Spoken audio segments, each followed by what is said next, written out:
আজি মই এনেকুৱা এটা ৱেবছাইট আপোনালোকৰ মাজলৈ লৈ আহিছোঁ যিটোৰ জৰিয়তে আপোনালোকে ফটো এডিটিং কৰিব পাৰিব। আপোনালোকে বিভিন্ন ছ'চিয়েল মিডিয়াৰ যিসমূহ পোষ্ট সেই পোষ্টসমূহ আপোনালোকে বনাব পাৰিব ধুনীয়াকৈ আৰু আপোনালোকৰ যদি ইউটিউব চেনেল আছে তাৰ কাৰণে আপোনালোকে ধুনীয়া থাম্বনেইল বনাব পাৰিব। আৰু আপোনালোকৰ যদি কম্পিউটাৰ চেণ্টাৰ আছে যেনে ধৰি লওক DTP আদি চেণ্টাৰ তাত আপোনালোকে ফটো এডিটিং নিশ্চয় কৰিবলগীয়া হয়। কিছুমানে ফটোশ্বপ কৰিব নাজানে আৰু ফটোশ্বপ যদি কৰিব নাজানে এই ৱেবছাইটটোৰ জৰিয়তে আপোনালোকে ধুনীয়া ফটো এডিটিং কৰিব পাৰিব, যাৰ জৰিয়তে অনলাইন অফলাইন সকলোতে আপোনালোকে ইনকাম কৰিব পৰা এক অপশ্যন আপোনালোকৰ খোল খাই যাব। আহক বেছি দেৰি নকৰোঁ, আপোনালোকক সেই ৱেবছাইটটোৰ লগত চিনাকি কৰাই দিওঁ আৰু কিছু ইয়াৰ ফিচাৰ্ছ সম্পৰ্কে আপোনালোকৰ লগত আলোচনা কৰোঁ যাতে আপোনালোকৰ সুবিধা হয়। ৱেবছাইটটোৰ নাম হৈছে কেনভা মোৰ চিলেক্ট কৰি থোৱা আছিল, সেইকাৰণে কেনভা অট'মেটিক আহি গৈছে। কেনভা লগইন মই কৰি থোৱাই আছে, সেইকাৰণে লগইন অট'মেটিক মই কৰি ল'লোঁ। এইটো হৈছে ইয়াৰ যেতিয়া আপুনি খুলিব ইয়াৰ ডাছবৰ্ডটো এনেধৰণে আপোনাৰ ওচৰলৈ আহিব। আপুনি যদি পেইড লয় তেতিয়াহ'লে আপুনি এনেধৰণে আপগ্ৰেড কৰি ল'ব পাৰে। 12 মান্থৰ আছে আৰু 1 মান্থৰ আছে। 1 মান্থত 500 আৰু 12 মান্থত আপোনাৰ 4000 লয়। যদি আপোনাৰ দৰকাৰ হয় তেতিয়া আপুনি পেইড ল'ব। ফ্ৰীতে বহুতখিনি আপুনি কৰিব পাৰে। যদি প্ৰিমিয়াম কিছু টেমপ্লেট আপোনাক লাগে তেতিয়াহে আপুনি মানে আপগ্ৰেড কৰি ল'ব পাৰে, বাকী আপুনি ফ্ৰীতে গোটেই কাম চলাই থাকিব পাৰে। মোৰ বিভিন্নবিলাক ডিজাইন মানে হোম পেজত আছেই কৰি থোৱা, তথাপিতো আপোনালোকক দেখাব বিচাৰোঁ যে কি ইয়াত ডিজাইন বনাব পৰা যায়। মই থাম্বনেইল বনাইছিলোঁ একচুৱেলি, সেই থাম্বনেইলখন মানে মোৰ এইটো টপিকৰ ওপৰত ভিডিঅ' আছেই হয়তো এইটো চেনেলত, নহ'লে মোৰ ইটো চেনেলত থাকিব পাৰে। এনেধৰণে থাম্বনেইলবিলাক বনোৱা যায়। আপোনালোকক দেখাম যে কেনেধৰণে এই থাম্বনেইল বনোৱা যায়, সেইখিনি আপোনালোকক দেখাম। প্ৰথম লগো যদি আপুনি বনাব বিচাৰে লগো বনাব পাৰে। লগো বনাব পাৰিলে আপুনি বহুত টকা ইনকাম কৰিব পাৰে। লগো বনাব পাৰিলে আপুনি কোম্পানীসমূহক এটা প্ৰফেশ্যনেল লগো যদি আপুনি ডিজাইন কৰি দিব পাৰে তেতিয়া আপুনি মিনিমাম 500 ৰুপিছৰ পৰা আৰম্ভ কৰি আপুনি ডিমাণ্ড কৰিব পাৰে। ইয়াত লগো খুব ধুনীয়া টেমপ্লেট আছে। আপোনাৰ এনেধৰণে এখন ব্লেংক পেজ লৈ ল'ব পাৰে। ব্লেংক পেজখন লোৱাৰ পাছত ইয়াত ডিজাইন যিটো অপশ্যন আছে, টেমপ্লেটবিলাক এনেধৰণে আহে। ডিজাইনত ক্লিক কৰাৰ পিছত এনেধৰণে টেমপ্লেটবিলাক আছে। আপোনাৰ যিটো টপিক আছে সেই টপিকটোৰ ওপৰত এটা টেমপ্লেট ইয়াৰ পৰা আপুনি বাছি ল'ব পাৰে। যেনে মই আপোনাৰ চিলেক্ট কৰিলোঁ হেল্থ ৰিলেটেড যিমানখিনি টেমপ্লেট ইয়াত আছে চেম্পুলছ, আপুনি সেই চেম্পুলবিলাক ল'ব পাৰে। ইয়াত য'ত আপোনাৰ দেখিছে ইয়াত পইচা দিলেহে পাৰিব এইটো ইউজ কৰিব। য'ত লিখা নাই সেইখিনি ফ্ৰী, আপুনি আৰামত ইউজ কৰিব পাৰিব। যেনে এইটো অৰ্গেন, মই এইটোকে লৈ দেখাইছোঁ। এইটো ধুনীয়া এটা দেখিছে ডিজাইন। যেনে নামটো আপোনাৰ বেলেগ হ'ব পাৰে, ডিজাইনটো এইটো মানে আৰু নামটো আপুনি ইয়াত চেঞ্জ কৰি ল'ব পাৰে। ইয়াত এলিমেণ্টছ আছে আপোনাৰ। ইয়াত যেনেকৈ পাত দুটা আছে, সেই পাত দুটা ঠাইত আপুনি বেলেগো লগাব পাৰে। এলিমেণ্টছবিলাক বিভিন্ন এলিমেণ্টছ আছে। লেফ্ট চাইডে দেখিছেনে এলিমেণ্টছ। হেল্থ বুলি এলিমেণ্টছত ক্লিক কৰাৰ পিছত যিখিনি এলিমেণ্টছ আহিব সেই এলিমেণ্টছখিনি আপুনি ইয়াত আপোনাৰ মানে নামটো অনুসৰি, ব্ৰেণ্ড নেমটো অনুসৰি লগো বনাওঁতে সেই অনুসৰি আপুনি টেমপ্লেট চিলেক্ট কৰি ইয়াত মানে দিব পাৰে।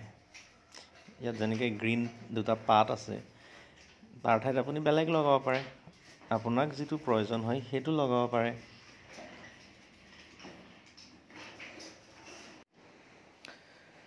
বিভিন্ন টেমপ্লেট আপুনি বাছি ল'ব পাৰে, বিভিন্ন ডিজাইন, বিভিন্ন এলিমেণ্টছ আপোনাৰ যিটো প্ৰয়োজন সেইটো অনুসৰি আপুনি ল'ব পাৰে। আপলোড কৰি ল'ব পাৰে আপোনাৰ যদি ডেস্কটপত কিবা আছে। যেনে মই আপোনাৰ বাইকখন আপলোড কৰিলোঁ। আপলোড কৰে কেনেকৈ সেইটো দেখাব বিচাৰিছোঁ। এনেধৰণে আপোনাক দৰকাৰী যি আছে সেই বস্তু এনেকৈ আপলোড ফাইলত ক্লিক কৰি আপুনি আপলোড কৰি ল'ব পাৰে আৰু আপোনাৰ নিজস্ব অনুসৰি সেইটো আপোনাৰ লগোটোত লগাই ল'ব পাৰে।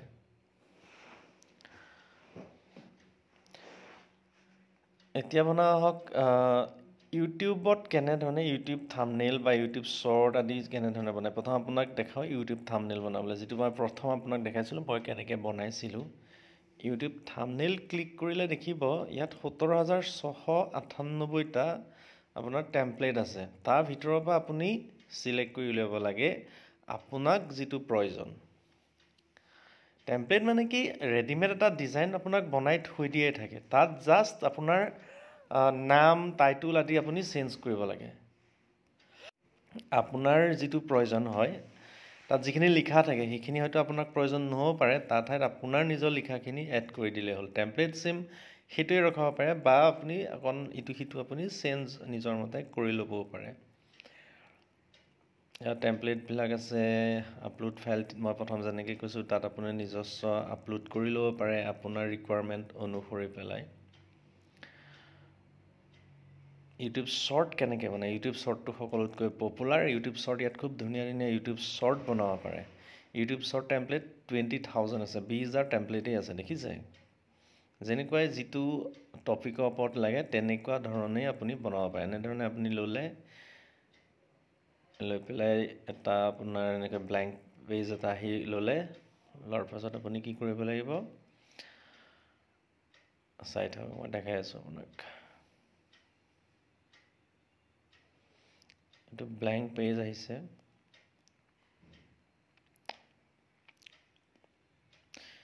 যিখিনি লাগে সেইখিনি ৰখালে যিখিনি নালাগে আপুনি ডিলিট মাৰি দিব পাৰে মই এইখিনি ডিলিট মাৰি দিছোঁ এইখিনি কাম নাই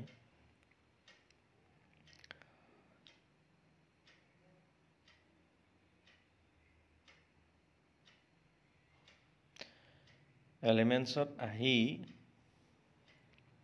আপুনি এই ফ্ৰেম এটা ল'ব পাৰে এইটো ফ্ৰেম মই এইখিনিত এইটো ডিলিট মাৰি দিলোঁ এইখিনি ডিলিট মাৰি দিলোঁ অ'কে এই ফ্ৰেমটো লৈ তাৰপিছত আপোনাৰ যি ভিডিঅ' মই যেনেকৈ আপলোড অপশ্যনটো দেখালোঁ তাৰ পৰা আপুনি নিজস্বটো আপলোড কৰি ইয়াত লগাই দিব পাৰে বাকী মই ইয়াৰ পৰা এটা ভিডিঅ' লগাই আপোনাক জাষ্ট দেখাব বিচাৰিছোঁ ইয়াত ভিডিঅ'ত ক্লিক কৰিলোঁ বিভিন্ন ভিডিঅ' ইয়াতো আছে বহুত ভিডিঅ' আছে আপোনাৰ ৰিলেটেড আপুনি ল'ব পাৰে এনেধৰণে মই এটা ভিডিঅ' লৈ পেলাই দেখাব বিচাৰিছোঁ আপোনাক যাতে আপুনি বুজি পায়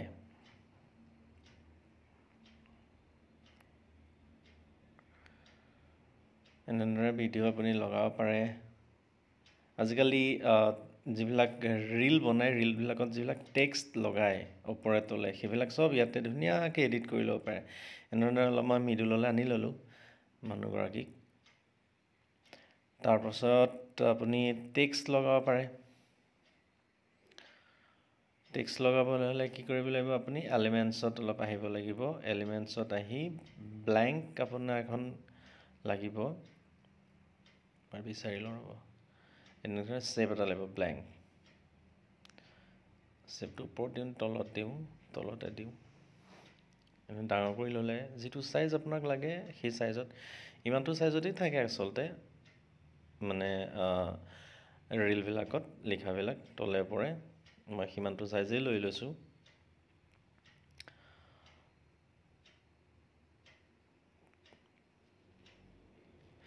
কেতিয়াবা কেতিয়াবা এডিট কৰোঁতে অকণমান দিগদাৰ হয় চাই ল'ব আপুনি এনেধৰণে মই অলপ ওপৰলৈ আনি লৈছোঁ কেতিয়াবা কাৰ্চাৰডাল মানে ভিডিঅ'টোত লাগি ধৰিলে তলত ভিডিঅ'টো থাকে ওপৰত অলপ এডিট কৰোঁতে দিগদাৰ হৈ ল'ব পাৰে আপুনি ওপৰ তল কৰি ল'ব পাৰে নিজেই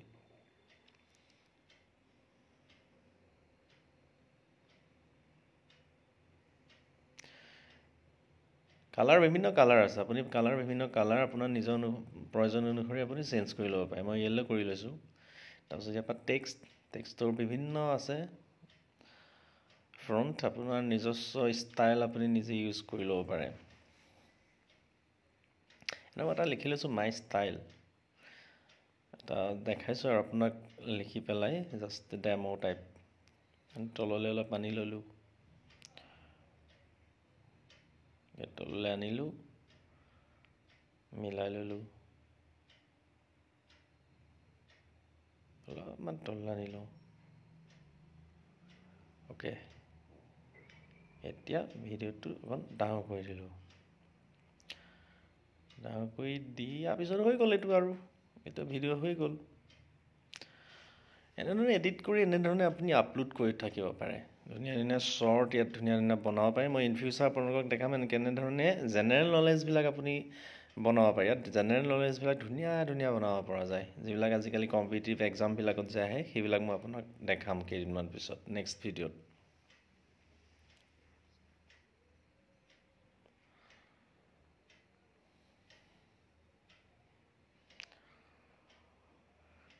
শ্বৰ্ট মানে ইনষ্টাগ্ৰামেই হওক বা ইউটিউবেই হওক বিভিন্ন আপুনি শ্বৰ্ট বনাই থাকিব পাৰে মই এতিয়া দেখাওঁ আপোনাক কেনেধৰণে আপোনাৰ যদি DTP চেণ্টাৰ কম্পিউটাৰ চেণ্টাৰ আছে তাত আপুনি কেনেধৰণে ফটো এডিটিং কৰিব পাছপৰ্ট চাইজ বিশেষকৈ DTP চেণ্টাৰবিলাকত পাছপৰ্ট চাইজ ফটোবিলাকৰ ৰিকুৱাৰমেণ্ট যিহেতুকে বেছিকৈ থাকে মই সেইকাৰণে কি কৰি থৈছোঁ মোৰো এটা চেণ্টাৰ আছে তাত মই এনেধৰণে পাছপৰ্ট চাইজৰ মানে ফ্ৰেম বনাই থৈ দিছোঁ কাষ্টমাৰ আহিলে বেছি আৰু কৰি থাকিবলৈ নাই মই নিজৰে ফটোখন ধৰি লওক কেনেধৰণে কৰিলোঁ এনেকৈ নি ওপৰত দি দিলোঁ মানে 2 মিনিটৰ ভিতৰতে কাম ফিনিছ তাৰপিছত আৰু প্ৰিণ্ট আউট উলিয়াই দি দিব পাৰে প্ৰথমে আপুনি এনেধৰণে ফ্ৰেম যে আছে ফ্ৰেমসমূহ এনেধৰণে পাছপৰ্ট চাইজ বনাই থৈ দিব পাৰে থৈ পেলাই যেতিয়া আৰু কাষ্টমাৰ আহিব তেতিয়া আৰু আপুনি এনেকৈ সৰু কৰিব পাৰে এনেকৈ ডাবল ক্লিক কৰিব লাগে এনেকৈ ধৰি লওক মোৰ মুখখন লাগে এনেকৈ ডাঙৰ এনেকৈ সৰু কৰি ল'লোঁ বাকীখিনি আপোনাৰ কাটি দিলোঁ এনেকৈ ডান কৰি দিয়াৰ পিছত বাকীখিনি গুচি যাব দেখিছেনে পিছৰখনৰ পৰা ডিলিট কৰি দিওঁ অ'কে এনেধৰণে সৰু কৰিব পাৰে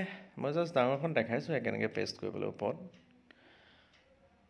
এনেকৈ লৈ গ'লে নিজেই আৰু গুচিয়ে যায় ইয়াত দেখিছে ওপৰত নিজেই লৈ লয় এখন লৈ ল'লে এখন ডিলিট ধৰি লওক কৰিব লাগে কাষৰখন কেনে ডিলিট কৰিব ফ্ৰেমটো যদি ডিলিট বা ইমেজখন ডিলিট কৰিছে আপুনি ক্লিক কৰি দিলে ইমেজখন গুচি গ'ল তাৰপিছত আপোনাৰ ফ্ৰেমটো ডিলিট কৰি ফ্ৰেম ডিলিট হৈ গ'ল তাৰপিছত আৰু প্ৰিণ্ট আউট দি দিলে এনেধৰণে আপুনি মানে ৰেডিমেডকৈ ফ্ৰেমখিনি বনাই থৈ দিব পাৰে তাৰপিছত কাষ্টমাৰ আহিলে মানে 2 মিনিটৰ ভিতৰত কাষ্টমাৰবিলাক একদম ফটাফট বিচাৰে তো মোক ফটাফট পাছপৰ্ট চাইজ ফটো বনাই দিয়া এনেধৰণে আপুনি যদি ৰেডি কৰি থৈ দিয়ে বনাব পাৰে কেনেকৈ ডাউনলোড কৰিব তাৰপিছত আৰু এনে ডাউনলোডত ক্লিক কৰিলে PNG লাগে বিভিন্ন ফৰ্মেট আছে PNG JPG PDF এনেদৰে MP4 ভিডিঅ' চাইজৰ আছে আমি যেতিয়া PNG চিলেক্ট কৰি থোৱাই আছে ৰিকমেণ্ডেড কেনভাই PNG কৰে একচুৱেলি চাইজটো বহুত কমত আহে JPG ফাইল চাইজটো অলপ ডাঙৰ হয় PNGটো অলপ সৰু হয় সেইকাৰণে ৰিকমেণ্ডেড PNG কৰে একচুৱেলি মোৰ ফাইল আছে 42 মই যদি ডাউনলোড মাৰি দিওঁ 42 ফাইলেই ডাউনলোড হৈ যাব এনেকৈ বাকীখিনি আনচিলেক্ট কৰি 1 নম্বৰত আছে মোৰ যিহেতুকে ফাইলটো সেইকাৰণে 1 নম্বৰ চিলেক্ট কৰি দিলোঁ ডাউনলোড হৈ আছে তাৰপিছত ডেস্কটপত গৈ পেলাই আৰু এনেকৈ আৰু কিবা এটা ফাইল নাম দি দিলে তাৰপিছত ছেভ কৰি দিলে কাম ফিনিছ হৈ যায় মানে কেনভাত বহুত সহজভাৱে কাম কৰিব পৰা যায় ফটোশ্বপতকৈ নিশ্চয় আপুনি ভাল পালে কেনে পালে আপুনি জনাব